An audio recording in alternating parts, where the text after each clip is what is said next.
അതിപ്പോ ഡയമണ്ട് നെക്ലേസിൽ തന്നെ എന്റെ ഫസ്റ്റ് ഷോട്ട് അതിലെടുത്തുണ്ടായത് എസ്കലേറ്ററിൽ ഇറങ്ങി വരുന്ന സാധനമാണ്. ലാൽ ജോസ് സാറിന് മാത്രമേ എന്നെ അറിയുള്ളൂ. ഞങ്ങൾ ചെല്ലുമ്പോഴും അവരെന്നെ കാണുമ്പോൾ ഈ കൊച്ചു ചെയ്യുവോ എന്നുള്ളൊരു സാധനത്തിലാണ് നിന്നത്. അവരുടെ നോട്ടത്തിൽ നിന്നൊക്കെ എനിക്കത് മനസ്സിലാവുന്നുണ്ട്. അഭിനയിക്കാനുള്ള കഴിവുണ്ട് എന്നോ അല്ലെങ്കിൽ ആർട്ടിസ്റ്റിക് വാല്യൂ എത്ര ഉണ്ട് എന്നോ ഒന്നും ആരും നോക്കണില്ല. തൊട്ട് മുന്നേ നമ്മൾ പറഞ്ഞ പോലെ ഇപ്പോഴത്തെ കുട്ടികൾ വരുന്നു പോകുന്നു, അടുത്തതിനകത്ത് അടുത്തവര് വരുന്നു, ഇവര് വന്നത് എവിടെയൊന്നും അറിയില്ല, പോയത് എവിടെയൊന്നും അറിയില്ല എന്നുള്ളതാണ്.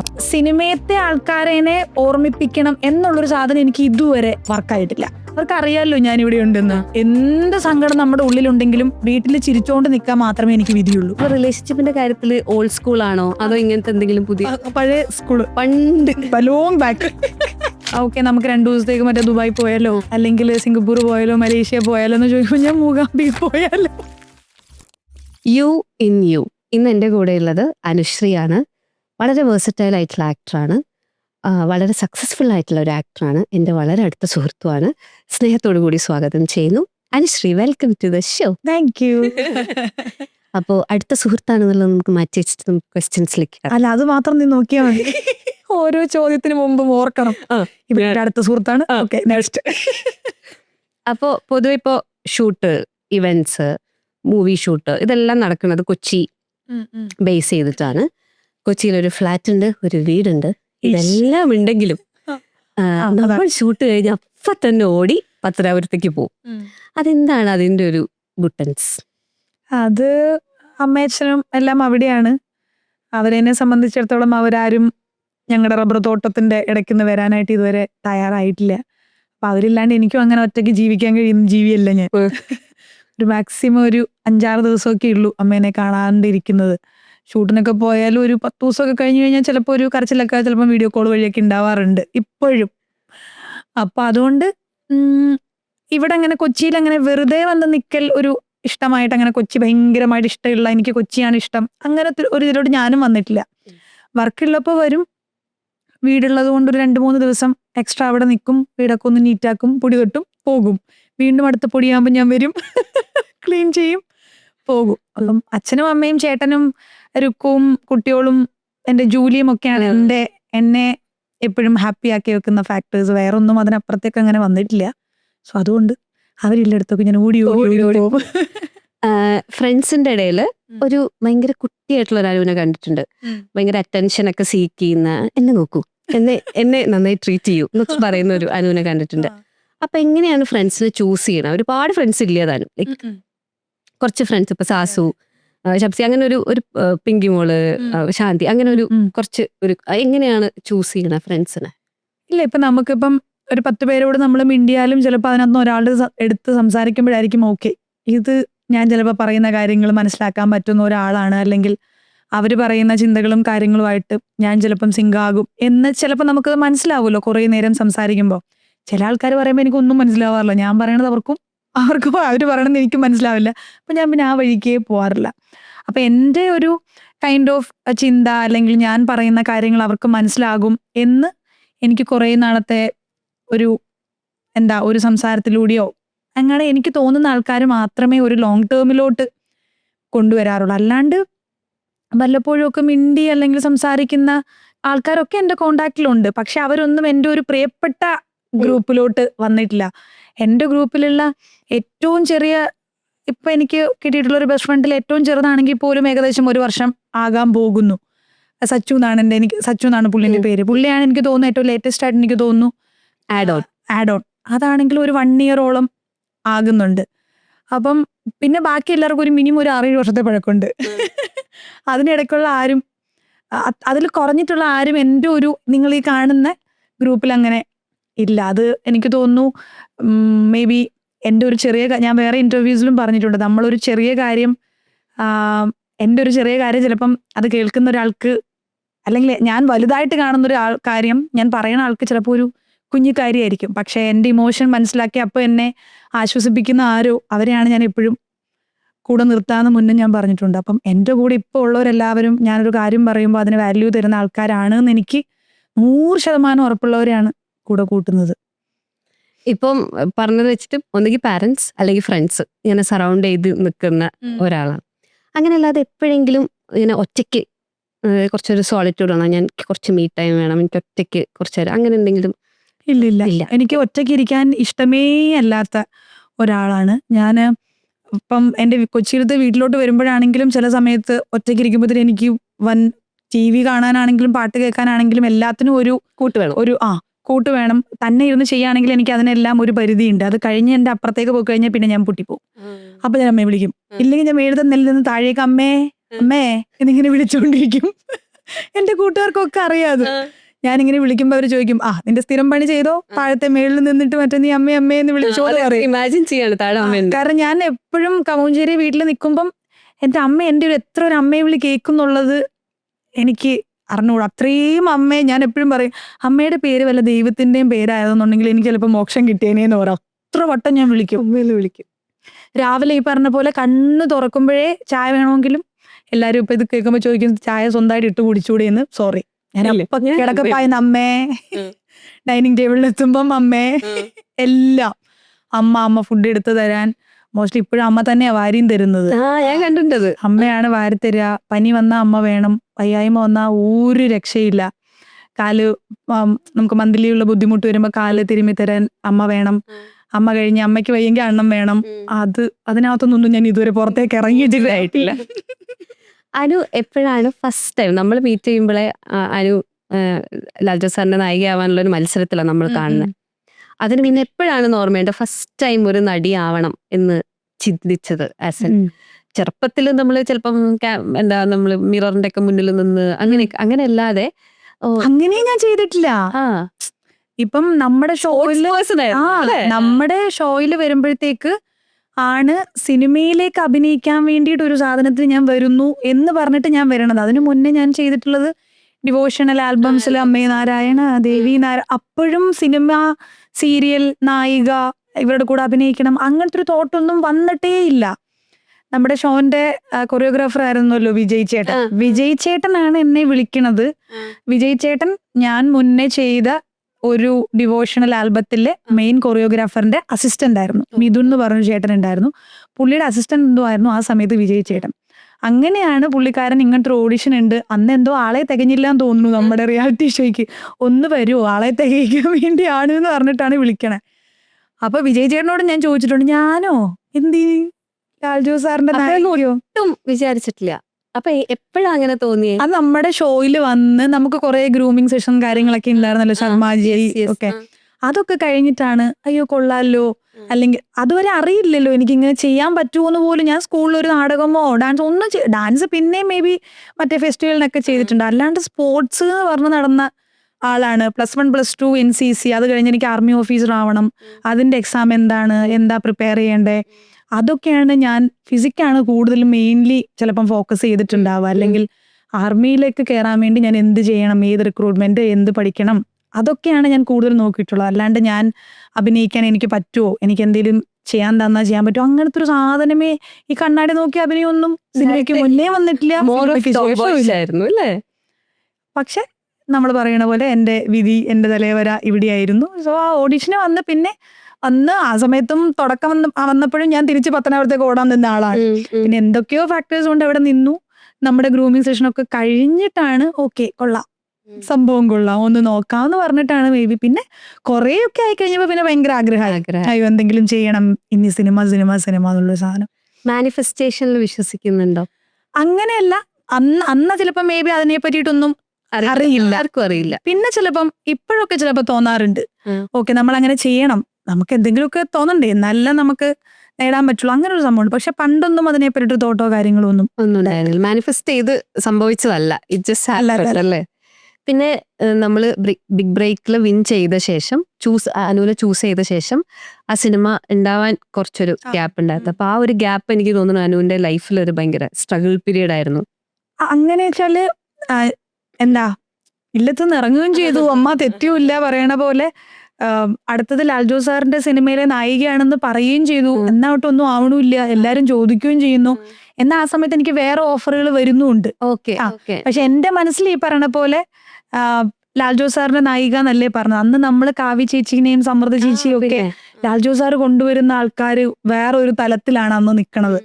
അപ്പൊ എനിക്ക് ആ ഒരു പേരിലേക്ക് വരണം എന്നുള്ളതായിരുന്നു ആഗ്രഹം. അപ്പോൾ സാർ തന്നെ എന്നോട് പറഞ്ഞിട്ടുണ്ട്, നീ വേറെ പോയി ചെയ്യുക. കാരണം എനിക്ക് വേറെ എന്തെങ്കിലുമൊക്കെ എൻക്വയറി വരുന്നത്, ഓഫർ വരുന്നത് ഞാൻ സാറിനോട് പറയും.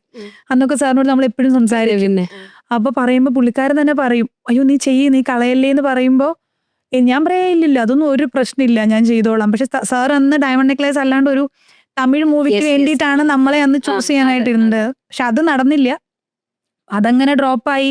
പിന്നൊരെണ്ണം വരണമായിരുന്നു. അതെല്ലാം നമുക്കറിയാലോ, ഒരു സിനിമ തുടങ്ങണമെങ്കിലുള്ള സമയം, അതിന്റെ ഒരു ഭാഗ്യം എന്നുള്ളത് ഇപ്പൊ നമുക്കറിയാം. അന്ന് നമുക്കത് എന്താ ഒരെണ്ണം കൂടി തുടങ്ങിക്കൂടെ എന്ന ലാഘവത്തോട് അന്ന് ചോദിക്കാം. പക്ഷെ നമുക്ക് ഇപ്പൊ അറിയാം, ഒരു സിനിമ തുടങ്ങി എന്ന് പറയാം, അല്ലെങ്കിൽ തീർന്നിട്ടു തീർന്നു എന്ന് പറയാം. അതെ, അങ്ങനെ തന്നെ ഉള്ളൂ. അപ്പൊ എനിക്കറിയാം, ഓക്കെ, എന്തുകൊണ്ടാണ് അത്രയും സമയം എടുത്തു ഒരെണ്ണം ചെയ്യാനിരുന്ന് ഡ്രോപ്പായി, വീണ്ടും ഒരെണ്ണം വരണം, ഓണായി വരണം എന്നുള്ളത്. പക്ഷെ എന്റെ ആഗ്രഹമായിരുന്നു, എനിക്ക് ഞാൻ സിനിമയിൽ വരുന്നെങ്കിൽ ലാൽജോ സാറിന്റെ മൂവിയിലേ വരുള്ളൂ എന്ന്. പക്ഷെ അതെന്റെ ഒരു നല്ല തീരുമാനമായിരുന്നു. ഇപ്പോഴും എല്ലാരും ലാൽജോ സാറ് കൊണ്ടുവന്ന കുട്ടി എന്ന് പറയുന്ന ലെവലിൽ അറിയപ്പെടാൻ പറ്റി, അത് വലിയ കാര്യം. സിനിമയിൽ എത്തിക്കഴിഞ്ഞിട്ടേ എപ്പോഴാ ഒരു സെൻസ് ഓഫ് അച്ചീവ്മെന്റ് ഉണ്ടാവില്ലേ, ഓ ഞാൻ like I M feeling good now, എനിക്ക് ലൈക്ക് ഞാൻ നന്നായി ചെയ്യുന്നുണ്ട്, അങ്ങനെ ഒരു അത് ചോദിച്ചു കഴിഞ്ഞാൽ ഇപ്പോഴും എൻ്റെ അടുത്ത് ചോദിച്ചു കഴിഞ്ഞാൽ ഞാൻ അങ്ങനൊന്നും ഇല്ലാന്ന് പറയും. എന്നാൽ എന്തെങ്കിലും ഒരു സീൻ കഴിഞ്ഞിട്ട് ആരെങ്കിലും അപ്രിഷിയേറ്റ് ചെയ്തതോ അങ്ങനെ അതൊക്കെ ഉണ്ടാവും. എനിക്ക് തോന്നുന്നു അതിപ്പോ ഡയമണ്ട് നെക്ലേസിൽ തന്നെ എന്റെ ഫസ്റ്റ് ഷോട്ട് അതിലെടുത്തുണ്ടായത് എസ്കലേറ്ററിൽ ഇറങ്ങി വരുന്ന സാധനമാണ്. അപ്പോൾ ലാൽജോ സാറിന് മാത്രമേ എന്നെ അറിയുള്ളൂ. ബാക്കി എല്ലാവരും എൻ്റെ ഫസ്റ്റ് ഷെഡ്യൂൾ ദുബായിലാണ്. അപ്പൊ അവിടെയുള്ള script writer Iqbal sir, Sameer Thahir ചേട്ടനാണ് ക്യാമറ, ഇവർക്ക് ആർക്കും എന്നെ അറിയില്ല. ലാൽജോ സാറിന് മാത്രമേ അറിയുള്ളൂ. പക്ഷെ ആ ക്യാരക്ടർ അങ്ങനെയാണല്ലോ, കലാമണ്ഡലം രാജശ്രീ, അതൊന്ന് ചെയ്ത് ബലിപ്പിച്ചെടുക്കണമല്ലോ. അപ്പൊ അവർക്കൊക്കെ ഭയങ്കര കൺസേൺ ആണ് എന്ന് ലാൽജോ സാർ പറഞ്ഞ് ഞാൻ കേട്ടിട്ടുണ്ട്. നീ ചെയ്തോണേ, എൻ്റെ മാത്രം ഒരു വിശ്വാസത്തിലാണ് എന്ന് പറഞ്ഞിട്ട് ഞങ്ങൾ ചെല്ലുമ്പോഴും അവരെന്നെ കാണുമ്പോൾ ഈ കൊച്ചു ചെയ്യുവോ എന്നുള്ളൊരു സാധനത്തിലാണ് നിന്നത്. അവരുടെ നോട്ടത്തിൽ നിന്നൊക്കെ എനിക്കത് മനസ്സിലാവുന്നുണ്ട്. ലാൽജോ സാറും ചെയ്യണമെന്ന് പറയുമ്പോൾ നമുക്കിങ്ങനെ ആദ്യ കൂടുകയാണല്ലോ, എൻ്റെ ഈശ്വര എന്താകുമെന്ന്. പക്ഷെ ഫസ്റ്റ് ആ എസ്കലേറ്ററിന്റെ ഷോട്ട് കഴിഞ്ഞ് വന്നപ്പോൾ തന്നെ എനിക്ക് തോന്നുന്നു DOP സമീറേട്ടനാണെങ്കിലും സ്ക്രിപ്റ്റ് റൈറ്റർ അവരാണെങ്കിലും പെട്ടെന്ന് ഓടി വന്ന് അതുവരെ ഓക്കെ ഇത് മതി എന്നുള്ളൊരു സാധനം എനിക്ക് ഫീൽ ചെയ്തു. അവർ പറഞ്ഞു നന്നായിട്ടോ. എന്നിട്ട് ലാൽജോ സാറ് പറയും, അത് കഴിഞ്ഞ ഉടനെ അവർ എൻ്റെ അടുത്ത് വന്ന് ചോദിച്ചു, ഇതിനെ എവിടുന്നാ കണ്ടുപിടിച്ചേ, അത് എവിടുന്ന് കിട്ടി ഇതിനെ. ശരിക്കും അതല്ലേ, ഒരു പക്ഷെ അത് ഞാൻ കേട്ടിരുന്നെങ്കിൽ ഞാൻ ചോദിച്ചത് ഇതെന്താ ഇവരിങ്ങനെ ചോദിക്കണേ. പക്ഷെ അതായിരുന്നു. പിങ്കി എന്നോട് പറഞ്ഞിട്ടുണ്ട്. പിങ്കി ആ സമയത്ത് പിങ്കിയും കൂട്ടുകാരിയും കൂടെ പോയി ആ സിനിമ കണ്ടിട്ട് പറഞ്ഞിട്ടുണ്ട്, അയ്യ അത് ഏതാ സാധനം, അതാണല്ലോ അതിൽ ഉദ്ദേശിക്കുന്നത് അല്ലേ, അതാണല്ലോ അതിൽ ഉദ്ദേശിക്കണേ. അപ്പൊ അങ്ങനെ അതെനിക്കിപ്പോ ഫസ്റ്റ് മൂവിയിൽ കിട്ടിയ ഒരു വലിയ അച്ചീവ്മെന്റ് ആയിരുന്നു, ആദ്യത്തെ ഷോട്ട് കഴിഞ്ഞപ്പം വന്ന് പറഞ്ഞത്. പക്ഷെ പിന്നീടാണെങ്കിലും ഇതിഹാസം ചെയ്തപ്പോ ഒന്ന് മാറ്റി ചെയ്തൊരു കാര്യമായിരുന്നു. തലവൻ ചെയ്ത സമയത്ത് വളരെ കുറച്ച് പോർഷൻസേ ഉള്ളൂ, പക്ഷെ ഭയങ്കര ഇമോഷൻ ക്യാരി ചെയ്യുന്ന ഒരു ഇതായിരുന്നു. അതിന്റെ എന്നെ ഉപദ്രവിക്കുന്ന, എന്നെ കൊല്ലാൻ പോകുന്നതിന് മുമ്പുള്ള കുറച്ച് ഫൈറ്റുകളും കാര്യങ്ങളും അതൊക്കെ ഉണ്ടായിരുന്നു. അതൊക്കെ കഴിഞ്ഞപ്പോഴത്തേക്ക് ജിസ് ചേട്ടനാണെങ്കിലും അത് കണ്ടുകൊണ്ടിരുന്നവരൊക്കെ ആണെങ്കിലും അയ്യോ പാവം കേട്ടോ എന്ന് തോന്നുന്നു. അപ്പൊ ഞാനിങ്ങനെ മോണിറ്ററിൽ നോക്കുമ്പോൾ ഞാൻ എല്ലാവരുടെയും മുഖം ഇങ്ങനെ നോക്കും. ഞാൻ പോയി മോണിറ്ററിൽ അധികം അങ്ങനെ നോക്കാറില്ല. ഇപ്പൊ എല്ലാരും പോയി നോക്കുകയും ചേഞ്ച് പറയുകയൊക്കെ ചെയ്യും. പക്ഷെ ഞാൻ എപ്പോഴും എന്റെ ഡയറക്ടറിന് അത് ഓക്കെ ആണെങ്കിൽ നമ്മളത് ഓക്കെയാണ്. അവർക്കാണല്ലോ ഇതെങ്ങനെ വേണം എന്നുള്ളത് നമ്മളതിനെക്കാട്ടിലും കറക്റ്റ് ജഡ്ജ്മെന്റ് അവർക്ക് ഉണ്ട്. നമ്മൾ പോയിട്ട് ഇതിപ്പോ അങ്ങനെ വേണോ, ഇതിപ്പോ ഇങ്ങനെ വേണോ, ഞാൻ വല്ല കോസ്റ്റ്യൂമിന്റെ കാര്യത്തിൽ എന്തെങ്കിലും അയ്യോ അത് ഇത്തിരി ബുദ്ധിമുട്ടുണ്ട് എന്ന് പറയുന്ന സാധനങ്ങളൊക്കെ ഞാൻ പറയുന്നത്. അപ്പൊ മോണിറ്ററിൽ അവർ നോക്കാൻ പോകുമ്പോൾ ഞാൻ നോക്കുന്നത് അവരുടെ മുഖത്താണ്. ജിത്തു സാറിന്റെ ഫേസും അങ്ങനെയാ. 12th Man ചെയ്യുന്ന സമയത്ത് സാർ മോണിറ്റർ നോക്കുമ്പോൾ ഞാനാണെങ്കിൽ ജിത്തു സാറിന്റെ മുഖത്തേക്കാ നോക്കിക്കൊണ്ട് നിൽക്കുന്നത്. നമ്മൾ കരയുമ്പോൾ സാറും കൂടെ കരയും, നമ്മൾ ചിരിക്കുമ്പോൾ സാറിനും ഫേസിന്റെ എക്സ്പ്രഷൻ വെച്ചിട്ട് നമുക്കറിയാം ഷോട്ട് ഓക്കെ ആണോ അല്ലയോ. ഇപ്പൊ ഡയമണ്ട് നെക്ലസ് ആണ് ഒരു വലിയ ശ്രദ്ധ ഉണ്ടാക്കി തന്ന ഡെഫിനറ്റ്ലി ഒരു ബ്രേക്ക് എന്ന് പറയുന്നത്. അപ്പൊ ഡെഫിനറ്റ് ആയിട്ടും അന്നത്തെ കാലത്ത് ഇന്നത്തെ പോലെയല്ല, ഒരു പുതിയ നായിക വരുമ്പോൾ ഒരുപാട് അറ്റൻഷൻ കിട്ടും. ഇന്നിപ്പം എന്താ പറയാ, ഓരോ മാസവും പുതിയ ആൾക്കാർ വരുന്ന ഒരു സിറ്റുവേഷൻ ഉണ്ട്. അപ്പോൾ ഏറ്റവും അന്ന് കുറച്ച് അപ്രതീക്ഷിതവും സർപ്രൈസിങ് ഒക്കെ ആയിട്ട് ഏതെങ്കിലും ഒരു കോള് കിട്ടുമോ, അങ്ങനെ എന്തെങ്കിലും ഒരു മെമ്മറി ഉണ്ടോ? ഇൻഡസ്ട്രിക്ക് അകത്ത് നിന്ന് ആരെങ്കിലും അപ്രിഷിയേറ്റ് ചെയ്യാൻ വേണ്ടി വിളിച്ചതോ അല്ലെങ്കിൽ ഇല്ല? അങ്ങനെ ആ സമയത്തെ ഒന്നും അത്ര അപ്രോച്ചബിൾ ആയിരുന്നില്ല. ആ സമയത്തൊന്നും എനിക്ക് ഒന്നാമത് അങ്ങനെ ഓർമ്മയില്ല. പക്ഷെ പിന്നീട് കുറേ നാൾ കഴിഞ്ഞപ്പം ഉർവശി ചേച്ചി എന്നോട് സംസാരിച്ചതും ഭയങ്കര കാരണം എനിക്ക് ഭയങ്കര ഇഷ്ടമുള്ള ആക്ട്രസ് ആണ്. എൻ്റെ അടുത്ത് ഇങ്ങനെ ഇഷ്ടമുള്ള നടന്മാരാരാണ്, നടി ആരാന്ന് ചോദിക്കുമ്പോൾ ഞാൻ ഇപ്പോഴും ഉർവശി ചേച്ചി, ശോഭന മാമിനെ ഭയങ്കര ഇഷ്ടമാണ്. അന്നത്തെ മഞ്ജു ചേച്ചി ചെയ്ത ക്യാരക്ടേഴ്സ് ഭയങ്കര ഇഷ്ടമാണ്. അന്നത്തെ മഞ്ജു ചേച്ചി ചെയ്ത ക്യാരക്ടേഴ്സ് ഞാൻ എടുത്തു പറയും. പക്ഷെ അന്ന് ചെയ്തു വെച്ച ചേച്ചിന്റെ ക്യാരക്ടേഴ്സ് ആണ് എനിക്ക് ഒത്തിരി ഇഷ്ടം. പിന്നെ നടന്മാരുടെ ചോദിക്കുമ്പോൾ ഞാൻ പെട്ടെന്ന് നെടുമുടി വേണുചേട്ടനെയാണ് എനിക്ക് ഭയങ്കര ഇഷ്ടം എന്ന് ഞാൻ പറയാറുണ്ട്. അപ്പം അങ്ങനെ വെച്ച് നോക്കുമ്പോൾ ഞാൻ അന്നും ഇന്നും ഇഷ്ടപ്പെടുന്ന നായിക എന്ന് പറയുന്നത് ഉർവശി ചേച്ചിയാണ്. അപ്പം എന്നെ സംബന്ധിച്ചിടത്തോളം ചേച്ചി ഏതോ ഒരു ഇന്റർവ്യൂവിന് എന്തോ പുള്ളിക്കാരത്തെ എടുത്ത് അന്ന് ചേച്ചി ചെയ്ത ക്യാരക്ടേഴ്സ് ഇന്നത്തെ നടിമാരിൽ ആര് ചെയ്യും എന്നാണെന്ന് ചോദിച്ചപ്പോൾ ചേച്ചി എന്റെ പേര് പറഞ്ഞു. ഇതൊന്നും ഞാൻ അറിഞ്ഞില്ല. എനിക്കൊരു ക്ലിപ്പ് ഇങ്ങനെ ആ FM അത് അയച്ചു തരികയോ ഇങ്ങനെ വന്നു. അപ്പൊ അതെനിക്ക് ഭയങ്കര സന്തോഷമായി. എന്നിട്ട് ഞാൻ ചേച്ചിയുടെ നമ്പർ വാങ്ങിയിട്ട് ഞാൻ ചേച്ചീനെ പേഴ്സണലി വിളിച്ചപ്പോഴത്തേക്ക് ചേച്ചി ഇങ്ങനെ അപ്പൊ എനിക്കൊരു ബുദ്ധിമുട്ട്, ഞാൻ എങ്ങനെ എന്നെ പരിചയപ്പെടുത്തും, എന്നെ പറഞ്ഞ അറിയോ എന്നൊക്കെ. അപ്പൊ ഞാൻ പെട്ടെന്ന് വിളിച്ച് ഞാൻ ഇങ്ങനെ ചേച്ചി എന്റെ പേര് അനുശ്രീ എന്നാണ്, ആക്ട്രസ് ആണ് എന്ന് പറഞ്ഞു. അപ്പൊ ചേച്ചി ആണോ, അനുശ്രീ ആണോ, ആക്ട്രസ് ആണോ, എന്താണ് അവ വിളിച്ചത്? ഞാൻ ഒരു ചേച്ചി ഇങ്ങനെ ഒരു ഇന്റർവ്യൂ കണ്ടു, ഭയങ്കര സന്തോഷമായി, എനിക്ക് ഭയങ്കര ഇഷ്ടമാണ് എന്ന് പറഞ്ഞപ്പോൾ പറഞ്ഞു എനിക്ക് ഇങ്ങനെ അനുവിന്റെ ക്യാരക്ടർ ഭയങ്കര ഇഷ്ടമാണ്, ഓരോന്ന് ചെയ്യുന്നത് കണ്ടിട്ടുണ്ട്. അപ്പം തലയണ മന്ത്രമൊക്കെ ഇപ്പോഴാണെങ്കിൽ അനുവിന് കറക്റ്റായിട്ട് ചെയ്യാൻ പറ്റും എന്ന് പറഞ്ഞു. അപ്പം ഞാൻ പറഞ്ഞു ഇത് തന്നെ സത്യനന്ദിക്കാട് സാർ ഒരു ഇന്റർവ്യൂലോ പ്രിയദർശൻ സാറിന്റെ അടുത്തോ പറഞ്ഞിട്ടുണ്ട്. ഒപ്പം ചെയ്യുന്ന സമയത്ത് ഞാനും പ്രിയദർശൻ സാറൊക്കെ കൂടി ഇങ്ങനെ ഇരുന്ന് സംസാരിക്കുമ്പോൾ സത്യനന്ദിക്കാട് സാർ എന്തോ വിളിച്ചപ്പോൾ ആരൊക്കെ അഭിനയിക്കണേന്ന് ചോദിച്ചപ്പം അനു ഒക്കെ ഉണ്ട് എന്ന് പറഞ്ഞപ്പോൾ എനിക്കറിയാം തലയാണ മന്ത്രം ഇപ്പോഴായിരുന്നെങ്കിൽ അനുവിനെ വിളിക്കാമെന്ന് ഞാൻ ആലോചിച്ചിട്ടുണ്ട് എന്ന് പറഞ്ഞപ്പം അതും എനിക്കൊരു അതെയോ ഓക്കെ. അപ്പൊ സെയിം സാധനം തന്നെ ഉർവശി ചേച്ചിയും പറഞ്ഞു. അപ്പൊ ഞാൻ പറഞ്ഞു ചേച്ചിയുടെ അടുത്ത് സത്യൻ സാർ ഇങ്ങനെ പറഞ്ഞിട്ടുണ്ട് എന്ന് പറഞ്ഞപ്പോൾ കണ്ടോ എന്റെ ജഡ്ജ്മെന്റ് തെറ്റിയില്ല, സത്യനെങ്കിൽ ഇങ്ങനെ പറഞ്ഞിട്ടുണ്ടെങ്കിൽ അത് എന്തായാലും കറക്റ്റ് ആയിരിക്കും. പിന്നെ എന്റെ ചില റീലൊക്കെ കാണുമ്പോൾ ചേച്ചി ഇങ്ങനെ മെസ്സേജ് അയക്കും, അങ്ങനത്തെ ഡ്രസ്സൊന്നും വേണ്ട കേട്ടോ. അപ്പൊ ഞാനിങ്ങനെ ചേച്ചി ഇങ്ങനെ റീലൊക്കെ അയച്ചു ഒരു ദിവസം നമ്മള് അങ്ങനൊക്കെ ഇതുവരെ നിന്നതുപോലെയൊക്കെ നിന്നാ മതി, അധികം അങ്ങനെയൊന്നും വേണ്ട കേട്ടോ. ഞാൻ ചേച്ചി ശരി ഓക്കെ. അപ്പൊ എനിക്കത് പക്ഷെ ഭയങ്കര ഇഷ്ടമായി.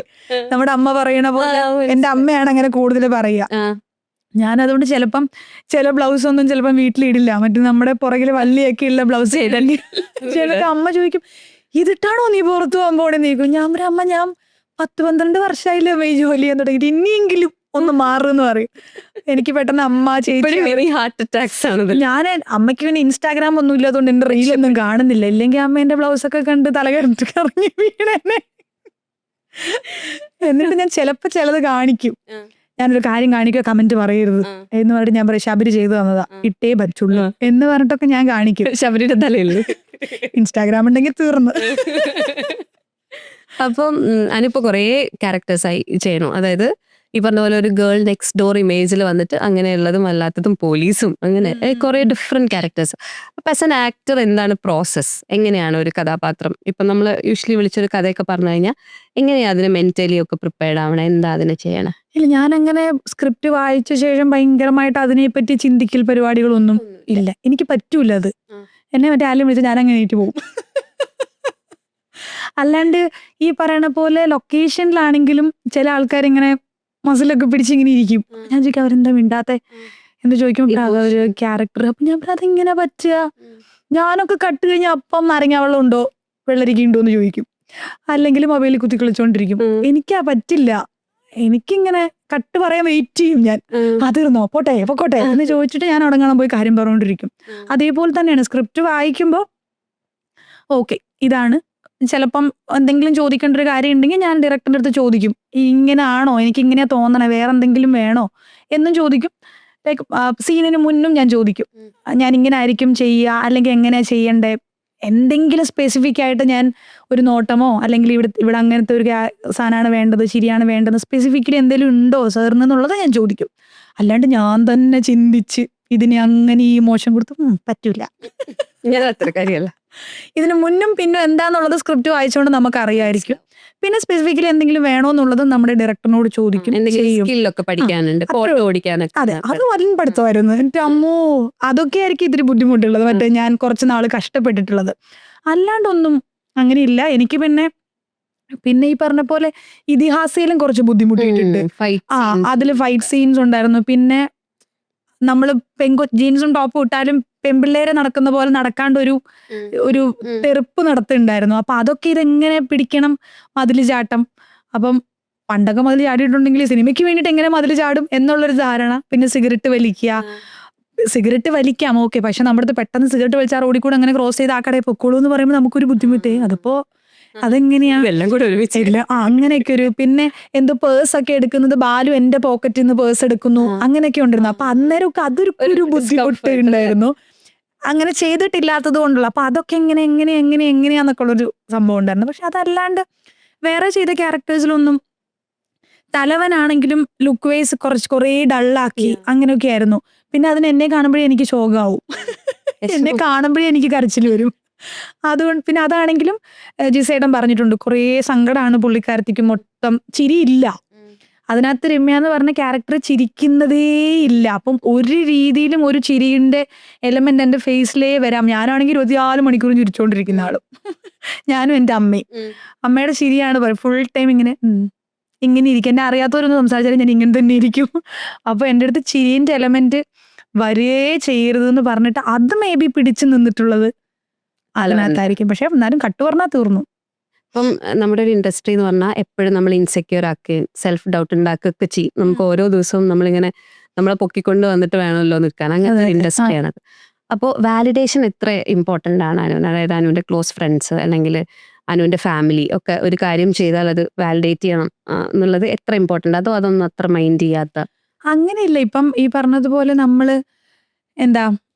തന്നെ ബൂസ്റ്റപ്പ് ചെയ്ത് ഞാനിവിടെ ഉണ്ട് എന്ന് അറിയിക്കേണ്ട ഒരു രീതിയിലേക്കാണ് ഇപ്പൊ പൊക്കോണ്ടിരിക്കണം. അവിടെ ഒരാൾ എത്ര അഭിനയിക്കാനുള്ള കഴിവുണ്ട് എന്നോ അല്ലെങ്കിൽ ആർട്ടിസ്റ്റിക് വാല്യൂ എത്ര ഉണ്ടെന്നോ ഒന്നും ആരും നോക്കണില്ല. തൊട്ട് മുന്നേ നമ്മൾ പറഞ്ഞ പോലെ ഇപ്പോഴത്തെ കുട്ടികൾ വരുന്നു പോകുന്നു, അടുത്തതിനകത്ത് അടുത്തവർ വരുന്നു, ഇവർ വന്നത് എവിടെയെന്നും അറിയില്ല, പോയത് എവിടെയെന്നും അറിയില്ല എന്നുള്ളതാണ്. അപ്പോൾ ഇപ്പൊ നിൽക്കുന്ന ഓരോ ആൾക്കാരുടെ ഉത്തരവാദിത്വമാണ് ഞാനിവിടെ ഉണ്ട് എന്ന് ബോധ്യപ്പെടുത്തിക്കൊണ്ടിരിക്കുന്നത്. ഞാൻ പക്ഷെ അതിനകത്ത് വൻ വീക്കാണ് ഇൻ ദ സെൻസ്, എനിക്ക് സിനിമയത്തെ ആൾക്കാരെ ഓർമ്മിപ്പിക്കണം എന്നുള്ളൊരു സാധനം എനിക്ക് ഇതുവരെ വർക്കായിട്ടില്ല.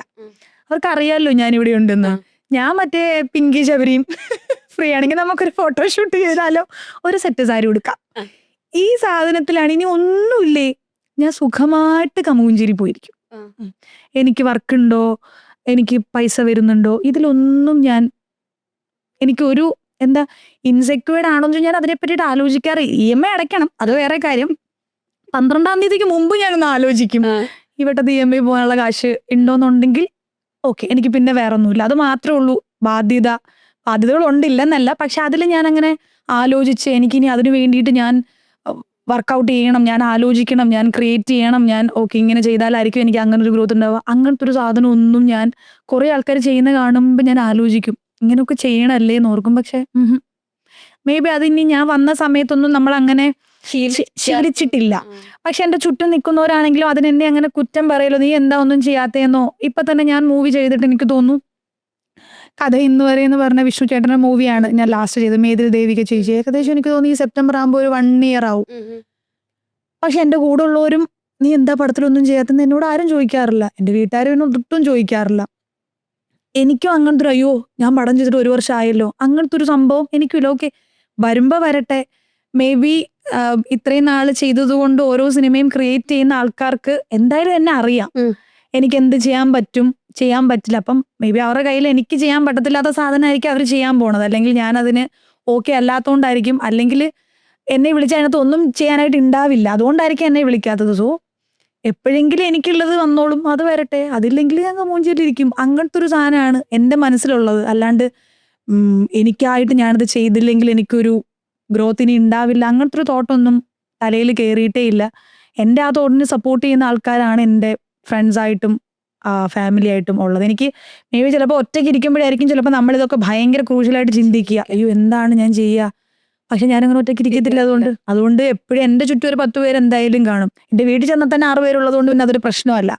അപ്പോൾ എന്നെങ്കിലും ഇനി ഒറ്റയ്ക്ക് ആവണ സമയത്ത് നമ്മൾ അങ്ങനെ ചിന്തിക്കുമോ, ഞാൻ മുന്നേ അങ്ങനെ ചെയ്യണമായിരുന്നു, തെറ്റായി പോയി എന്ന് വരുമോന്നൊന്നും എനിക്കറിയില്ല. പക്ഷെ എന്നെ വരേക്കും വന്നിട്ടില്ല. എന്താണ് സന്തോഷം? ഇപ്പം നാട്ടിൽ പോയാല് നാട്ടിലെ ഉത്സവത്തിന് കാണാം, കൈകൊട്ടി കളിക്ക് കാണാം, പിന്നെ ഭാരതാംബയായിട്ട് ഇടയ്ക്ക് കാണാം. അതായത് നാട്ടിൽ വളരെ സജീവമായിട്ട് നമ്മളിപ്പം വീട്ടിൽ പോയാൽ വീട്ടിൽ അമ്മേൻ്റെ അച്ഛനെ കൂടി ഇരിക്കുക എന്നുള്ളത് മാത്രമല്ല, ഞാനൊരു ഓണം സെലിബ്രേഷൻ കണ്ടിട്ടുണ്ട്, നാട്ടിലെ പകുതി ആൾക്കാരും വീട്ടിലുണ്ട്. അങ്ങനെയാണ് നമ്മൾ ഓണം സെലിബ്രേഷനും പിറന്നാളും ഒക്കെ ആഘോഷിക്കുന്നത്. അപ്പോ if I ask you what is happiness അല്ല അതന്നെയാണ് എനിക്കിപ്പോ ഞാൻ വീട്ടിൽ ചെന്നാലും ഒറ്റയ്ക്ക് ഇരിക്കുന്നില്ല, എല്ലാവരും ഉണ്ടെങ്കിൽ പോലും എനിക്ക് അത്ര ആൾക്കാർ പോരാ.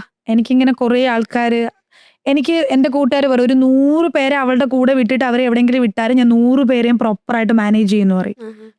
എനിക്കത് ഭയങ്കര ഇഷ്ടമാണ്. ഞാൻ എല്ലാ കാര്യവും നോക്കും. അതെൻ്റെ കൂട്ടുകാരും വീട്ടുകാരും ഭയങ്കര പ്രൗഡായിട്ട് പറയും. 100 പേരേ ഉള്ളൂ, വിട്ടോ, ഒരു കുഴപ്പമില്ല എന്ന് പറയും. അതെന്തോ എനിക്ക് എപ്പോഴോ കിട്ടിയിട്ടുള്ള ഒരു കഴിവാണെന്ന് തന്നെ ഞാൻ പറയും. കാരണം ചില ആൾക്കാരിങ്ങനെ 2 പേരുണ്ടെങ്കിലും പറയും 2 പേരിനി നോക്കി നടക്കണ്ടേ, എനിക്ക് വയ്യാന്ന് പറയുന്നത് ഞാൻ കേട്ടിട്ടുണ്ട്. കാരണം ചില സമയത്ത് ഞങ്ങൾ കൂട്ടുകാരിങ്ങനെ ട്രിപ്പ് പ്ലാൻ ചെയ്യുമ്പോൾ ഞാനാണ് എല്ലാ വട്ടവും പ്ലാൻ ചെയ്യുക. ഒരു വട്ടം എൻ്റെ ഒരു കൂട്ടുകാരിനെ ഞാൻ ഈ വട്ടം നീ പ്ലാൻ ചെയ്യുന്ന പറയുമ്പോൾ 2 ദിവസത്തിൽ അവൾ പറഞ്ഞു എനിക്ക് വയ്യാട്ടോ ഈ തലവേദനയൊന്നും. ഞാൻ പറയും എടീ 5-6 വർഷമായിട്ട് ഇത് ഞാനാ ചെയ്തുകൊണ്ടിരിക്കണ. ഒരു വട്ടം നിന്നോട് പറഞ്ഞപ്പോഴത്തേക്ക് ശാന്തി എന്ന് പറഞ്ഞൊരു കൂട്ടുകാരി ഉണ്ട് അവള് എനിക്ക് പറ്റില്ലാട്ടോ ഈ തലവേദനയൊന്നും. അപ്പോ 100 പേരെ തന്നാലും അതിന് എന്ത് പരിപാടിയാണെങ്കിലും ഞാൻ ചെയ്യുന്ന എൻ്റെ കൂട്ടുകാർ പറയും. അപ്പൊ നാട്ടിൽ പോയാലും ഞാൻ അവിടെ ഒറ്റയ്ക്ക് വെറുതെ ഇരിക്കലില്ല. എന്താണോ അവിടെ നടക്കണ പരിപാടി, ഇനി ഒന്നും ഇല്ലെങ്കിൽ ഞാൻ എന്തെങ്കിലും ഉണ്ടാക്കും. വെറുതെ ഇരിക്കുകയാണെങ്കിലും നമുക്ക് ഇങ്ങനത്തെ ഒരു സംഭവം പ്ലാൻ ചെയ്ത് എല്ലാവർക്കും ഒന്ന് കൂടിയാലോ എന്ന് പറഞ്ഞിട്ട് ഞാൻ അങ്ങനെ പ്ലാൻ ചെയ്ത് ചെയ്യുന്നതിൽ ഭയങ്കര സന്തോഷമാണ്. അതിപ്പം ഉത്സവമാണെങ്കിലും കൈകുട്ടിക്കളി ഞങ്ങൾ അന്ന് ചെയ്യുമ്പോൾ ഏകദേശം 1 മാസത്തോളം ഞങ്ങൾ അതിന്റെ പ്രാക്ടീസ് ഞങ്ങൾ വൈകിട്ട് പ്രാക്ടീസ് ചെയ്യുക. രാവിലെ ഞങ്ങൾ ഒരു വണ്ടിക്കകത്ത് ഇതിന്റെ കോസ്റ്റ്യൂംസ് നോക്കാനായിട്ട് പോവുക, അത് ചെയ്യുക, ഇത് ചെയ്യുക. അപ്പം നമ്മൾ ഫുൾ എൻഗേജ്ഡ് ആയിട്ട് ഇരിക്കുക എന്നുള്ളതാണ്. നമ്മൾ നീ തൊട്ട് മുമ്പ് ചോദിച്ച പോലെ ഇൻസെക്യൂരിറ്റിന്റെ കാര്യങ്ങളൊക്കെ ഉള്ളിലുണ്ടെങ്കിലും നമ്മൾ അതിനെ പുറത്തു വരാനായിട്ട് സമ്മതിക്കില്ല. 10 മണിയാകുമ്പോഴത്തേക്ക് നമ്മൾ ഫുൾ ഓടി നടന്നതിന്റെ ക്ഷീണത്തിൽ നമ്മൾ ഉറങ്ങണം. അതാണ് ഞാൻ അതെ രാവിലെ കുളിച്ച് പൂജാമുറിയിലൊക്കെ പോയിട്ട് ഇറങ്ങിക്കഴിഞ്ഞാൽ ഓക്കെ എന്താണ് പരിപാടി എന്നുള്ളതാണ് ചിന്തിക്കില്ല. എന്തെങ്കിലും ഇല്ലെങ്കിൽ എങ്ങോട്ടെങ്കിലും ഒക്കെ അപ്പം ബ്രദർ കൊട്ടാരക്കരയാണ് വർക്ക് ചെയ്യുന്നത്, ഒന്നും ഇല്ലെങ്കിൽ അവിടെ പോയി അവന്റെ കൂടെ കത്തിയടിച്ചോണ്ടിരിക്കും. ഇല്ലെങ്കിൽ അണ്ണന്റെ കുറച്ച് ഫ്രണ്ട്സ് അവിടെയുണ്ട്, അവരെയും വിളിച്ചോണ്ട് എവിടെയെങ്കിലും കഴിക്കാൻ പോവും. ഇതൊക്കെ തന്നെ പരിപാടി. അപ്പം ഞാൻ എന്തെങ്കിലുമൊക്കെ പ്ലാൻ ചെയ്യുമ്പം അണ്ണൻ പറയും എടീ നിനക്ക് ജോലി ഇല്ലെന്നേ ഉള്ളൂ, ഞങ്ങൾക്കൊക്കെ എന്തും ജോലി ഉള്ളവരാണ്.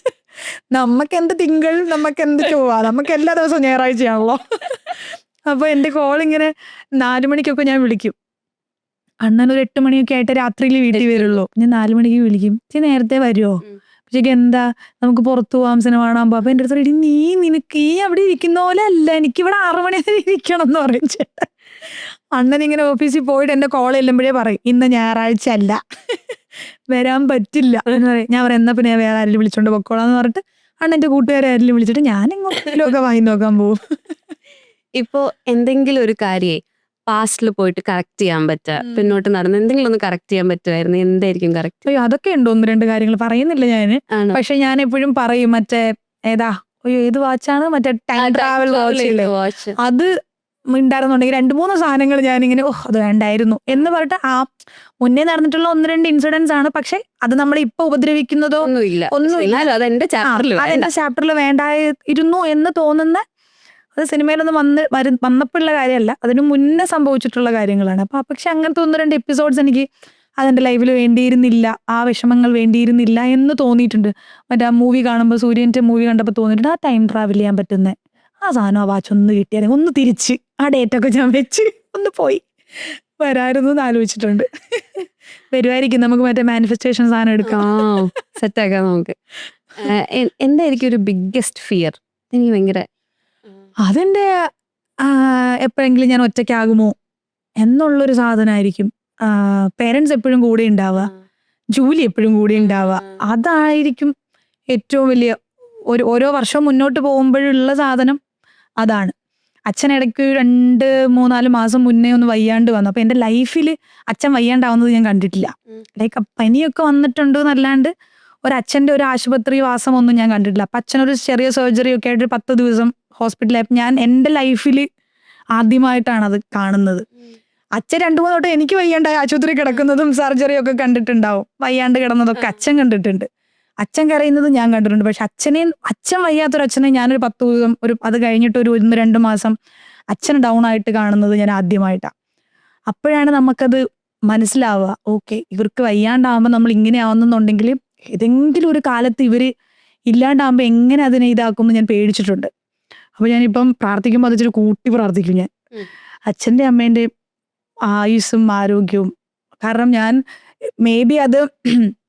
അനുഭവത്തിൽ കൂടി എങ്ങനെയായിരിക്കും അതിന്റെ പെയിൻ എന്നുള്ളത് ഞാൻ മനസ്സിലാക്കുന്നത് ഒരു 4-5 മാസം മുന്നെയാണ്. അതിനു മുമ്പ് നമ്മളത് കാണുന്നില്ലല്ലോ. അപ്പൊ അച്ഛൻ ഇങ്ങനെ എണീക്കാൻ പറ്റാണ്ട് വരുന്നു, ബുദ്ധിമുട്ടുന്നതൊക്കെ പറയുമ്പോൾ നമുക്ക് അങ്ങോട്ട്, എനിക്ക് സത്യമായിട്ട് എനിക്കൊന്ന് ആ 10 ദിവസം ഞാനും ബ്രദറും ആയിരുന്നു കൂടുതൽ ഹോസ്പിറ്റലിൽ ഉണ്ടായിരുന്നത്. അമ്മ ഇടയ്ക്കിടയ്ക്ക് വന്നും പോയി നിൽക്കുമായിരുന്നു. അപ്പൊ അച്ഛൻ ഇങ്ങനെ ഉറങ്ങുന്നുണ്ടോ ഉറങ്ങുന്നില്ലെന്നെല്ലാം നോക്കിയിട്ട് നമുക്ക് ഉറക്കില്ലാത്ത രാത്രികൾ, അതൊക്കെ എൻ്റെ ലൈഫിൽ ആദ്യമായിട്ടാണ്. അപ്പോൾ ഞാനിങ്ങനെ എനിക്ക് തോന്നുന്നു ഇപ്പൊ ഉള്ള പേടി എന്നും എല്ലാ മക്കളുടെയും മനസ്സിൽ ആ പേടി ഉണ്ടാവും. പക്ഷെ ഒരാക്കം കൂടിയിട്ട് എൻ്റെ അടുത്ത് ഏറ്റവും വലിയ പേടി എന്താന്ന് ചോദിച്ചു കഴിഞ്ഞാൽ അതായിരിക്കും ഞാൻ പറയണത്. പേരൻസ് അവരെപ്പോഴും ഉണ്ടാവുക. എൻ്റെ കൂടെ ഒരു ജോലി ഉണ്ട് എനിക്ക്, അതിന് വല്ലതും വന്നാലും എനിക്ക് സഹിക്കൂല. തീർന്നു. ഓർമ്മയുണ്ട് ഒരു സർജറി വന്ന്. എൻ്റെ അമ്മോ, അത് അമ്മ എപ്പോഴും ജൂലിനെ എന്തിനെങ്കിലുമൊക്കെ വഴക്ക് പറയുന്നുണ്ടെങ്കിലും ജൂലിക്ക് വല്ല വയ്യാണ്ട് വന്ന് വീണിട്ടുണ്ടെങ്കിൽ വീട് മറ്റേ ഉറങ്ങിന്നൊക്കെ പറയണ പോലെയാ. വീട്ടിലെ കുട്ടികളും അങ്ങനെ തന്നെ. ജൂലിനെ അടിക്കും, ഇടിക്കും, നുള്ളും, കടിക്കും. അപ്പൊ ഞാൻ പറയടാ, നിങ്ങളല്ല അതിനെ കടിക്കേണ്ടത്, അതാണ് നിങ്ങളെ കടിക്കേണ്ടതെന്ന് ഞാൻ പറയും. പക്ഷെ അതിനെ എന്ത് ചെയ്താലും അതൊന്നും ചെയ്യില്ല, ഇങ്ങനെ കിടന്നു കൊടുക്കും. പക്ഷെ എത്ര ഉപദ്രവിച്ചാലും ജൂലിക്ക് മേലാണ്ട് വന്ന് കിടന്നു കഴിഞ്ഞാൽ പിള്ളേര് ആദ്യം ചോദിക്കും, അതെന്താ ജൂലി ഇങ്ങനെ കിടക്കുന്നേ, നടക്കാൻ പറ, എണീക്കാൻ പറ എന്ന് പറയും. അപ്പൊ ഇങ്ങനെ അവൾക്ക് 9 വയസ്സായി. അപ്പൊ ഞാനിങ്ങനെ അതും പൂജാമുറിൽ പ്രാർത്ഥിക്കുമ്പോൾ ഞാൻ മറ്റേ കർപ്പൂരത്തട്ടൊക്കെ ഊഴിഞ്ഞിട്ട് ഞാനിങ്ങനെ കൊണ്ട് ഇച്ചിരി കുറേ അനുഗ്രഹം ജൂലിക്ക് പറയും. ജൂലി വിചാരിക്കും ഇത് എന്ത് ചെയ്യുന്നേ എന്ന് വിചാരിക്കും. ഇപ്പൊ അന്നേരം ഞങ്ങളിങ്ങനെ പൂജാമുറി കയറുമ്പം ഇതെനിക്കുള്ള പൂജയാന്ന് പറയും. ജൂലി ഇങ്ങനെ ഫ്രണ്ടിൽ ഇങ്ങനെ നിന്ന് വരും, ഞാനാണ്. അതെ, ഓക്കെ, അനുഗ്രഹം ചൊരിഞ്ഞോളൂ എന്ന് പറയും. അപ്പൊ അങ്ങനെ എല്ലാരും നമ്മുടെ കൂടെ, നമ്മുടെ ഈ ചുറ്റുമുള്ളവര് എപ്പോഴും ഇങ്ങനെ ഉള്ള കാലത്തോളം ആരോഗ്യത്തോടെ ഇരിക്കുക എന്നുള്ളതാണ്. ആർക്കും ഒന്നും വയ്യാണ്ട് വന്ന് കാണുന്നത് വൻ പ്രശ്നമാണ്. ഇപ്പോൾ ഫ്രണ്ട്സിന്റെ അടുത്തൊക്കെ ഭയങ്കര അൺകണ്ടീഷണൽ ആയിട്ട്, ഞാനിപ്പം നമ്മുടെയൊക്കെ കോമൺ ഫ്രണ്ടാണ് സാസു. ഇപ്പൊ സാസുവിന്റെ അമ്മയ്ക്ക് വയ്യാതാവുകയും അമ്മയുടെ ഒരു ഡിമൈസിനൊക്കെ സമയത്ത് കണ്ടിന്യൂസ് അവിടെ ഒരാഴ്ചയോളം ഉണ്ടായിരുന്നു. അതേപോലെ പിങ്കി മോൾ എസ്പെഷ്യലി, ഞാൻ ഇന്റർവ്യൂവിൽ തന്നെയാണ് തോന്നുന്നു പറയണ കേട്ടിട്ടുണ്ട്, അവരുടെ പെയിൻ എനിക്ക് ഭയങ്കര നന്നായിട്ട് മനസ്സിലാവും. നമ്മൾ ആ ഒരു കമ്മ്യൂണിറ്റിയുടെ പെയിൻ എനിക്ക് ഭയങ്കര നന്നായിട്ട് മനസ്സിലാവും. അത് പിങ്കിയുമായിട്ടുള്ള സൗഹൃദത്തിൽ നിന്ന് ഉണ്ടായത് എങ്ങനെയാണ്? ഫ്രണ്ട്സിന്റെ അടുത്ത് ഭയങ്കര അൺകണ്ടീഷണൽ ആയിട്ട് നിൽക്കുന്ന ഒരു ആൾ. ഇല്ല, അത് മുന്നേ പറഞ്ഞ പോലെ എൻ്റെ ഒരു സിറ്റുവേഷനെ, എൻ്റെ ഒരു സങ്കടത്തെ, എൻ്റെ ഒരു സന്തോഷത്തെ അതേ ആക്കത്തിൽ അവർക്കത് എടുക്കാൻ പറ്റുന്നുണ്ടെങ്കിൽ പിന്നെ അവിടെ നമ്മൾ വേറൊന്നും നോക്കേണ്ട കാര്യമില്ല. അതാണല്ലോ നമുക്ക് വേണ്ടത്. നമുക്ക് എത്ര പൈസ ഉണ്ടെങ്കിലും, എത്ര വലിയ സെറ്റപ്പ് ആണെങ്കിലും, എന്ത് ആർഭാടാണെങ്കിലും, നമ്മളെ കേൾക്കാൻ നമ്മുടെ ഒരു വിളിയുടെ അപ്പുറത്തൊരാളുണ്ട് എന്ന് പറയുന്നത് ഭയങ്കര വലിയ കാര്യമാണ്. നമ്മുടെ പേരൻസ് ഉണ്ടെങ്കിലും ചിലപ്പോൾ ചില കാര്യങ്ങൾ നമുക്ക് ചിലപ്പം അവരോട് ചിലപ്പോൾ പറയാൻ പറ്റില്ല. മേ ബി അത് അവരെങ്ങനെ എടുക്കുന്നോ, അല്ലെങ്കിൽ എന്തിനാണ് അവരെന്നെ സങ്കടപ്പെടുത്തുന്നതെന്നോ, ഈ പറയുന്ന നമ്മുടെ ഇൻസെക്യൂരിറ്റി എപ്പോഴെങ്കിലും ഫീൽ ചെയ്യില്ല. ചെയ്യുന്ന ഒരു മൊമെന്റ് ആണെങ്കിലും ഒരിക്കലും നമുക്ക് പോയിട്ട് എനിക്ക് ഇങ്ങനെ ഒരു പേടി തോന്നുന്നുണ്ടെന്ന് പേരൻസിനോട് പറയാൻ പറ്റില്ല. പിന്നെ അവരത് ആലോചിച്ച് പോകും. അപ്പൊ ഒരിക്കലും നമുക്ക് അങ്ങനത്തെ കാര്യങ്ങൾ ചിലപ്പം അവരെന്നെ എന്ത് സങ്കടം നമ്മുടെ ഉള്ളിലുണ്ടെങ്കിലും വീട്ടിൽ ചിരിച്ചോണ്ട് നിൽക്കാൻ മാത്രമേ എനിക്ക് വിധിയുള്ളൂ. ഞാൻ എപ്പോഴും പറയും. അപ്പൊ സൈതും സുഹിതമാണെങ്കിലും ചിലപ്പോൾ എൻ്റെ അടുത്ത് ചോദിക്കും, നീ എന്നാ വീട്ടിൽ പറയടി ചില കാര്യങ്ങൾ എന്ന് പറയുമ്പോൾ ഞാൻ പറയും നോ എന്ന് പറയും. എനിക്കൊന്നും അങ്ങനത്തെ കാര്യങ്ങൾ ഞാൻ കൂടുതലും സുജിത്ത്, പിങ്കി ഇവരോടാണ് ഏറ്റവും കൂടുതൽ ഈ സമയം വരെയുള്ള എല്ലാ കാര്യങ്ങളും അവരോടായിരിക്കും പറയാം. അപ്പം അത് കേൾക്കാനായിട്ട് ഏത് പാതിരാത്രിയിലും അവരുണ്ടാവുന്നൊരു വിശ്വാസം എനിക്കുണ്ട്. അപ്പൊ പിന്നെ ഞാൻ അവിടെ എന്ത് കണ്ടീഷനാ ഞാൻ വെക്കേണ്ടതെന്നുള്ളത്. പല സിറ്റുവേഷനിലും എനിക്ക് തോന്നുന്നു ആരിപ്പോൾ ഫിനാൻഷ്യലി കുറേ ബുദ്ധിമുട്ട് വന്നപ്പം സുജിത്തും ഒക്കെ ആണെങ്കിലും എൻ്റെ അടുത്ത് നിന്നത് ആരും ചെയ്യുമെന്ന് ഞാൻ സ്വപ്നേ വിചാരിക്കില്ല. അവിടെയൊക്കെ എനിക്ക് സപ്പോർട്ട് ചെയ്ത് നിന്നിട്ടുള്ളത് എൻ്റെ ഫ്രണ്ട്സാണ്. അവിടെ റിലേറ്റീവ്സ് ഉണ്ടായിട്ടില്ല, ആരും ഉണ്ടായിട്ടില്ല. എൻ്റെ ഫ്രണ്ട്സാണ് ഞാൻ എന്തെങ്കിലുമൊക്കെ ചെയ്തിട്ടുണ്ടെങ്കിൽ ആ സമയത്ത് എന്നെ ഹെൽപ്പ് ചെയ്തിട്ടുള്ളത്. ഏത് പാതിരാത്രിക്കാണെങ്കിലും എനിക്കറിയാം ഒരു കാര്യം വന്ന് അവരെന്നെ വിളിച്ചു കഴിഞ്ഞാൽ അവർ ഓടി വരും. മേ ബി എൻ്റെ പേരൻസിനെക്കാട്ടിലും ആദ്യം ചിലപ്പോൾ ഞാൻ ഇവരെ ആയിരിക്കും, അയ്യോ ഇങ്ങനൊരു കാര്യമുണ്ട് ഇങ്ങോട്ടൊന്ന് വരുമോ എന്ന് ചോദിച്ചിട്ട് വിളിക്കുക. ഈ ഇവിടത്തെ വീട്ടിൽ തനിയെ ഇരിക്കുമ്പം ചില സമയത്ത് ഇങ്ങനെ സന്ധ്യയൊക്കെ ആകുമ്പോൾ ഇങ്ങനെ സങ്കടം വരും. എന്തിപ്പോ രാത്രി ഒന്നും ചെയ്യാൻ പറ്റില്ലല്ലോ, എവിടെ ഇറങ്ങി പോകാൻ പറ്റും. അവന്മാര് ചിലപ്പം ബ്രൈഡൊക്കെ ആയിട്ട് എവിടെയെങ്കിലും ആയിരിക്കും. പിങ്കി കൊടുങ്ങല്ലൂരുമാണ്. വേറെ അധികം അങ്ങനെ ഫ്രണ്ട്സ് എനിക്ക് പോയി നിൽക്കുന്ന അങ്ങനെ ആരുമില്ല. അപ്പൊ ചിലപ്പോൾ ഞാനിങ്ങനെ വിളിച്ചിട്ട് ഇങ്ങനെ അവന്മാരുണ്ടോന്ന് ചോദിക്കാനായിരിക്കും ഞാൻ വിളിക്കുക. അപ്പൊ ചിലപ്പോൾ അവന്മാര് വേറെ എവിടെയെങ്കിലും ഒക്കെ ആയിരിക്കും ബ്രൈഡിന്റെ കാര്യത്തിന്. അപ്പൊ ഞാൻ ശരിയാണ്, ഞാൻ ചുമ്മാ വിളിച്ചതാ എന്ന് പറഞ്ഞ് വെച്ചാലും ഒരു 10-15 മിനിറ്റിൽ തിരിച്ചു കോള് വരും. തന്നെ അവിടെ ഇരിക്കുകയല്ലേ, ഞങ്ങൾ ഉണ്ടോന്നറിയാൻ വിളിച്ചതാ അല്ലേ.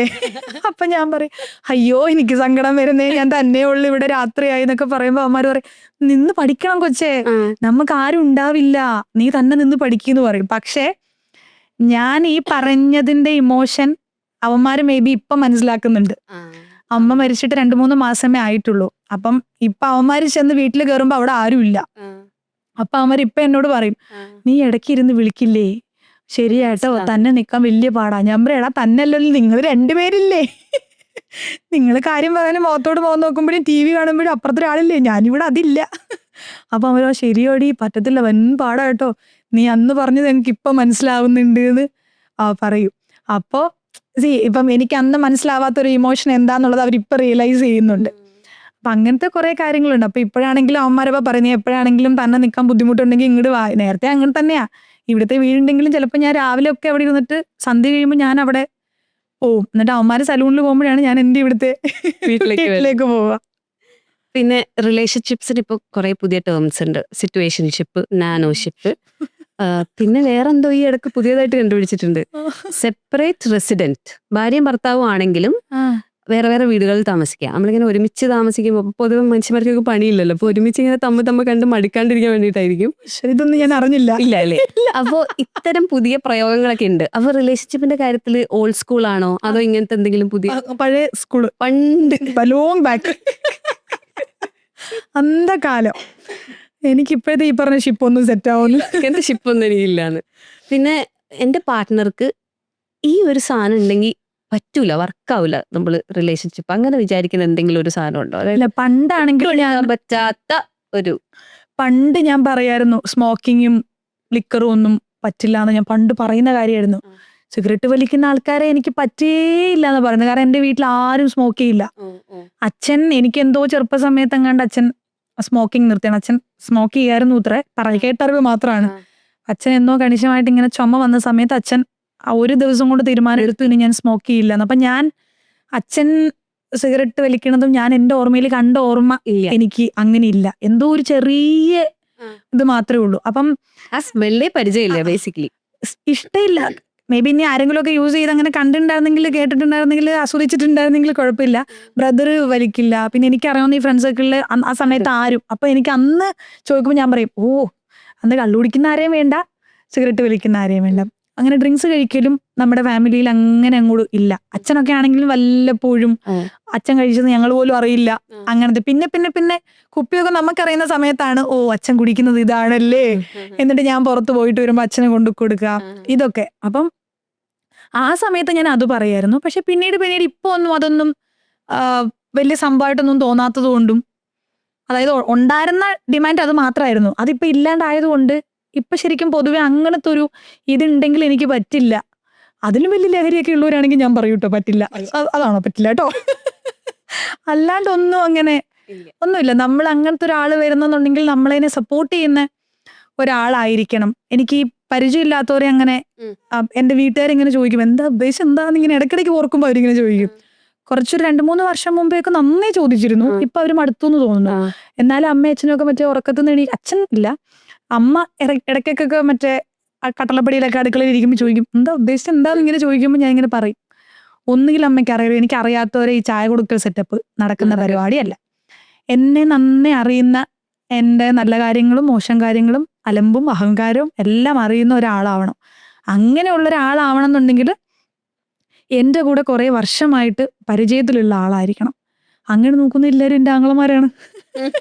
എന്ത് ചെയ്യും? അങ്ങനെ നോക്കുന്ന എന്റെ ഫ്രണ്ട് സർക്കിള് ശബരി, സജിത്ത്, സുജിത്ത്, നിതിൻ മണിയൻ, പിന്നെ എന്റെ ചേട്ടന്റെ കുറെ ഫ്രണ്ട്സ് ഉണ്ട്, എല്ലാരും കല്യാണം കഴിഞ്ഞ് ഇല്ലാത്ത ഒരു ചെറിയ ചോട്ടാവാല സനിയന്മാര്. ഞാൻ ഒരു അമ്മ പറ. അപ്പൊ അതുകൊണ്ട് ഇവർക്ക് അവിടെ ഉത്തരം പറയാനില്ല. ഞാൻ പറയുന്നതിൽ കാര്യമാണ്. എങ്ങനെ അവള് അറിയാത്ത ഒരാളെനെ ചൂസ് ചെയ്യാം. പിന്നെ മുന്നേ ഇഷ്ടം ഉണ്ടായിട്ടുണ്ട്, അത് പക്ഷെ എന്തുകൊണ്ട് വർക്കൗട്ട് ആയിട്ടുമില്ല. പിന്നെ ഇപ്പൊ അങ്ങനെ അതിനെ പറ്റിയിട്ടൊരു ചിന്ത അങ്ങനെ ഇല്ല. കുറെ നാളുകൊണ്ട് ആലോചിക്കാത്തോട്ടാന്ന് തോന്നുന്നുണ്ട്. ഞാൻ മറ്റേ ആത്മീയവാദയിലൊക്കെ അത് ഞാൻ ചോദിക്കാൻ വരുമായിരുന്നേ. പൊതുവെ ആൾക്കാർ യാത്രകളൊക്കെ ചെയ്യും, അത്യാവശ്യം നമ്മൾ അമ്പലത്തിലൊക്കെ പോവും, പിന്നെ നമ്മൾ പുറത്തൊക്കെ പോകും. കൂടുതൽ നമ്മൾ പുറത്ത് പോവുകയും കുറവായിട്ട് അല്ലെ അമ്പലത്തിൽ നമ്മൾ എപ്പോഴെങ്കിലും വിശേഷ ദിവസം ഞാൻ നേരത്തെ എല്ലാ യാത്രകളും സ്പിരിച്വൽ ആവുന്നത് അതെന്താണ്? അത് എനിക്ക് അല്ല അങ്ങനെയല്ല, ഈ പറഞ്ഞത് ശരിയാ. എല്ലാവരും മറ്റേ ഓക്കെ നമുക്ക് 2 ദിവസത്തേക്ക് മറ്റേ ദുബായ് പോയാലോ അല്ലെങ്കിൽ സിംഗപ്പൂർ പോയാലോ മലേഷ്യ പോയാലോ എന്ന് ചോദിക്കുമ്പോൾ ഞാൻ മൂകാംബിക പോയാലോ അല്ലെങ്കിൽ ഞാൻ ഇന്ന അമ്പലം കണ്ടിട്ടില്ല എനിക്ക് പോകണം, അല്ലെങ്കിൽ മധുര മീനാക്ഷി ടെമ്പിളിൽ പോകണം, അടുത്ത കുറേ കുപ്പിയോള കിട്ടും മേടിക്കാം, ഇങ്ങനത്തെ ഒരു തോട്ടാണ്. ഇഷ്ടമാണ് അതിന്റെ എസ്തെറ്റിക്സ് ഇഷ്ടമായതുകൊണ്ടാണോ അത് സ്പിരിച്വലി ഭയങ്കര എല്ലാം ഇഷ്ടമാണ് എനിക്ക്. അമ്പലങ്ങളിൽ പോയിട്ട് അവിടെ ഇരിക്കാനുള്ള അറ്റ്മോസ്ഫിയർ, അത് ഭയങ്കര തിരക്കും അലമ്പും അങ്ങനെയല്ല. എവിടെയെങ്കിലും ഇങ്ങനെ ഇരുന്ന് കഴിഞ്ഞാൽ കുറേ നേരം നമുക്കങ്ങനെ നമ്മളതിൻ്റെ അടുത്തും ആരും വരരുത്, ഫോട്ടോയും ചോദിക്കരുത്, അങ്ങനെ ഒരു മൂലയിൽ പോയിരിക്കാനായിട്ട് അവിടുത്തെ കാര്യങ്ങളൊക്കെ കണ്ട് ഓരോരുത്തർ പ്രാർത്ഥിക്കുന്നതൊക്കെ നോക്കിയിരിക്കാൻ ഭയങ്കര ഇഷ്ടമാണ്. അതെനിക്ക് പണ്ട് മുതലേ ഇഷ്ടമാണ്. അത് ഇപ്പോഴൊന്നും ഉണ്ടായിട്ടുള്ള കാര്യമല്ല. പണ്ട് ഞാൻ വളർന്നത് ഒരു അമ്പലമുറ്റത്തിൻ്റെ അടുത്തുള്ള വീട്ടിലാണ് ഞാൻ വളർന്നത്. അപ്പോൾ ഇപ്പോഴാണല്ലോ നമ്മുടെ അമ്പലത്തിൽ മറ്റേ കോളാമ്പി മൈക്കൊന്നും വെച്ചുകൂടാത്തത്, സ്പീക്കറായത്. പണ്ട് ഞങ്ങൾ സുപ്രഭാതം കേട്ട് തന്നെയാണ് ഉണർന്നിട്ടുള്ളത്. 8 മണി വരെ നമ്മൾ അങ്ങനത്തെ ഡിവോഷണൽ സോങ്സ് ഇങ്ങനെ കേട്ടുകൊണ്ടിരിക്കും. സ്കൂളിൽ പോകുമ്പോഴും ഒരുങ്ങുമ്പോഴും എല്ലാം. സ്കൂളെല്ലാം ഈ അമ്പലത്തിന്റെ അടുത്ത് തന്നെയാണ്. അപ്പം നമ്മുടെ ഒരു ഡെയിലി റുട്ടീൻ തുടങ്ങുമ്പോൾ രാവിലെ ഒരു 2-3 മണിക്കൂർ ഇതാണ് കേൾക്കുക. വൈകിട്ട് മിക്കപ്പോഴും നമ്മൾ അമ്പലത്തിൽ പോകും. സൺഡേ ബാലഗോകുലം, വൈകിട്ടും റിപ്പീറ്റ് 5 മണി മുതൽ ഈ പാട്ട്, 7 മണിക്ക് മറ്റേ ദീപാരാധന മണി. അപ്പം ഇത് തന്നെ ഞാൻ കേട്ട് വളർന്നിട്ടുള്ളത്. അപ്പം എനിക്ക് അന്ന് മുതലേ അതിഷ്ടമാണ്. പിന്നെ ഇപ്പോഴെന്ന് വെച്ച് കഴിഞ്ഞാൽ നമുക്ക് ആഗ്രഹിച്ച ഒരു സ്ഥലത്ത് പോകാനായിട്ട് നമുക്ക് ആരോടും അങ്ങനെ പെർമിഷൻ ചോദിക്കേണ്ട, നമുക്ക് പോകാനുള്ള നമുക്ക് അതിനെടുക്കാനുള്ള കാശും കാര്യങ്ങളും ദൈവം സഹായിച്ച് തന്നിട്ടുള്ളതുകൊണ്ട് എനിക്ക് കുറച്ചും കൂടെ പോകാൻ പറ്റും. പണ്ടൊരു പക്ഷേ ചിലപ്പം മൂകാംബിയെ പോകണമെന്ന് വിചാരിച്ചു കഴിഞ്ഞാൽ ചിലപ്പോൾ കുറേ കടമ്പകൾ കിടക്കണമായിരിക്കും, ആരെങ്കിലും ഒക്കെ കൊണ്ടുപോകണം. ഇപ്പോഴെന്ന് വെച്ച് കഴിഞ്ഞാൽ അങ്ങനെയല്ല. ഫ്രണ്ട്സ് ആരെങ്കിലും ഉണ്ടോ, നമുക്കെന്നാൽ പോകാമെന്ന് പറഞ്ഞു കഴിഞ്ഞാൽ പോകാനുള്ളൊരു വഴിയുണ്ട്. ഉള്ളതുകൊണ്ട് എനിക്ക് ഏറ്റവും ഇഷ്ടം അതാണ്. സോ ഞാനത് ചൂസ് ചെയ്യുന്നു എന്നുള്ളതാണ്. ഇങ്ങനെ കാണാത്ത അമ്പലങ്ങൾ പോവുക, പിന്നെ സ്ഥിരമായിട്ട് പോകുന്ന അമ്പലങ്ങളിൽ എത്രത്തോളം പോകാൻ പറ്റുമോ. ഇത് മൂകാംബികയിലൊക്കെ എല്ലാവർക്കും എന്നെ അറിയാം. പോയി പണ്ടൊന്നും ഞാൻ ചെല്ലണ സമയത്ത് കന്നഡ ആൾക്കാരല്ലേ, അവർക്കൊന്നും അങ്ങനെ നമ്മളെ അറിയില്ലല്ലോ. ഇപ്പൊ ഞാൻ അവിടെ ഒരിടത്ത് ചെന്ന് നിന്ന് കഴിഞ്ഞാൽ അനുശ്രീ വന്നിട്ടുണ്ട് പറഞ്ഞിട്ട് അവിടെ മൊത്തം തിരുമേനിമാരൊക്കെ എനിക്കറിയാം. ഇവിടെ ഗുരുവായൂർ പോലെ ആയിട്ടുണ്ട്. മൂഡ് സ്വിങ് വരുന്ന പോലെയാണ്. ചോറ് കിട്ടിയില്ലെങ്കിലും മൂഡ് സ്വിങ് വന്ന് ആരെങ്കിലും ചോദിക്കുമ്പോൾ ഞാൻ എനിക്ക് ചോറ് കിട്ടിയിട്ടില്ല. ഈ സംഭവമാണ് എനിക്ക്. ഒരുമില്ല 11 മണിയാകുമ്പോൾ ഞങ്ങളുടെ വീട്ടിലൊരു ഫുഡ് സെറ്റാവും. അത് തന്നെ ഉച്ചയ്ക്കും രാത്രി ഞാൻ സിനിമാ നടിയാണെന്ന് പറഞ്ഞാൽ അമ്മോറെ വെച്ച് കഴിച്ചോളാം. റൂമിന് ഡോർ ഉണ്ടായിരുന്നില്ല അന്ന്. അപ്പൊ ഞാൻ പറയും എനിക്കൊരു കർട്ടൻ ഇട്ട് തരുമോ ഡ്രസ്സ് മാറുന്നതിന് വേണ്ടിയിട്ടെന്ന് പറയുന്നത് എന്റെ പീരീഡ് സ്റ്റേജിന് ശേഷമാണ്. പിന്നെയാണ് എന്റെ റൂമിന് ഡോറ് വരുന്നത്. കുറെ ആരൊക്കെയോ സിനിമയില് പാട്ട് ഡാൻസ് എന്നൊക്കെ പറഞ്ഞപ്പോ എവിടെയോ ആരോ ഇങ്ങനെ പറയുന്ന കേട്ടു, എന്തിനാ ഡാൻസ് ചെയ്യണേ, റിയലിസ്റ്റിക് അല്ലേ, നമ്മൾ യഥാർത്ഥ സിനിമയിലോ അല്ലെങ്കിൽ യഥാർത്ഥത്തിൽ നമ്മൾ പ്രണയിക്കുമ്പോൾ ആരാ പാട്ട് പാടണേ, ആരാ ഡാൻസ് കളിക്കണേ, റിയലിസ്റ്റിക് ആവേണ്ടതെന്ന് ചോദിച്ചു. എന്നാ പിന്നെ നിങ്ങൾക്ക് അങ്ങ് വീട്ടിൽ ഇരുന്ന് റിയലിസ്റ്റിക് ആയി ജീവിച്ചാൽ പോരെ. മണി ക്യാൻ ബൈ ഹാപ്പിനെസ് എന്നുള്ള തോട്ട് ശരിയാണോ എന്ന് ചോദിച്ചു കഴിഞ്ഞാൽ ഞാൻ ചിലപ്പോൾ പറയുമായിരിക്കും അത് വേണ്ടാതെ ചിലപ്പം സക്സസ് ക്യാൻ ബൈ ഹാപ്പിനെസ് എന്ന് പറഞ്ഞു കഴിഞ്ഞാൽ മേ ബി അത് കുറച്ചും കൂടി ആപ്റ്റ് ആയിരിക്കും. എൻ്റെ ഇതിൽ എല്ലാവർക്കും അതൊന്നും അറിയില്ല, ചില ആൾക്കാർക്ക് മണി തന്നെ ആയിരിക്കും. വേറെ ഇൻഡസ്ട്രിയിൽ നിന്ന് കൊണ്ടുവരുമ്പോൾ ചോദിക്കും നിങ്ങൾ എന്തിനാണ് അവിടെയുള്ള ആൾക്കാർ നിങ്ങൾ കാണുന്നില്ലേ, നിങ്ങൾ അവിടെ നിന്ന് കൊണ്ടുവന്ന് എന്തിനാ ഈ ഹാഫ് സാരി ഷോളൊക്കെ ഉടുപ്പിക്കണേ. ഇവിടെ ഇഷ്ടംപോലെ കുട്ടികൾ അത് ചെയ്യുന്ന ആൾക്കാരുണ്ടല്ലോ. ആവശ്യമില്ലാത്ത ഒരു കാര്യത്തിലും ഇടപെടില്ല കേട്ടോ. അവരെന്തോ അവരുടെ പേഴ്സണൽ കാര്യങ്ങൾ എന്തായിക്കോട്ടെ, ഞാൻ അതിനകത്ത് റിലേറ്റഡ് ആണോ, അതിന് മോശം വരുന്ന രീതിയിൽ എന്തെങ്കിലും ഒരു കാര്യം ഉണ്ടെങ്കിൽ അവരോട് തന്നെ ഞാൻ പറയും. നിങ്ങൾ ആരാണെന്ന് ഞാൻ നോക്കില്ല, ആരാണെങ്കിലും പ്രശ്നം എനിക്ക് പറയാനുള്ളത് പറയും.